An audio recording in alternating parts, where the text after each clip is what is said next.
As Abram and Sarai entered Egypt, they were immediately struck by the opulence and grandeur of the Egyptian kingdom. But their initial excitement soon turned to fear as they realized the severe famine that had plagued Canaan would soon give way to a new kind of danger: the lustful eyes of Pharaoh. Abram, aware of the Pharaoh's reputation for taking beautiful women for himself, devised a plan to protect Sarai, his wife. But this plan would come at a great cost, one that would shake the very foundations of their relationship and faith. Abram's plan was to pass Sarai off as his sister, hoping that this would spare her from the Pharaoh's advances.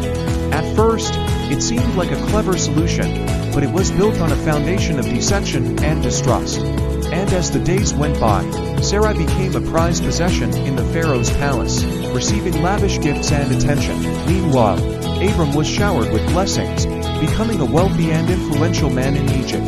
But as Abram and Sarai basked in the luxuries of the palace, they were living a lie. Their deception had far-reaching consequences, not only for their relationship but for the people around them. Pharaoh, unaware of Sarai's true identity, took her into his palace, and Abram was forced to watch as his wife was tainted by the very sin he had hoped to avoid. As the days turned into weeks, Pharaoh's affections for Sarai only grew stronger. Abram, trapped in his web of deception, was powerless to stop it. But then, something miraculous happened. God intervened, striking Pharaoh and his household with a plague. The Pharaoh, realizing his error, confronted Abram, demanding to know why he had deceived him.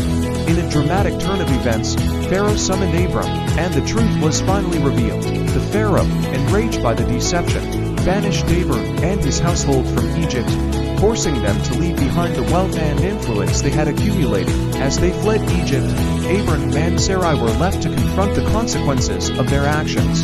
They had tested God's patience and trust, and it had almost cost them everything. As Pharaoh discovered the truth, the dynamics of their relationship began to shift. Abram, realizing his mistake, had to confront the fact that his trust in God had been wavering. Sarai, once the prized possession of Pharaoh, was now forced to confront the reality of her own vulnerability, and God, ever faithful, chose to intervene, reminding them of his promise and covenant with them. So what can we learn from Abram and Sarai's story? The first lesson is that our actions have consequences, not only for ourselves, but for those around us. When we choose to deceive and manipulate, we risk destroying the very relationships that mean the most to us. Secondly, we see that God is a God of intervention, always willing to step in and redirect us when we stray. And finally, we're reminded that faith and trust in God require patience, obedience, and humility.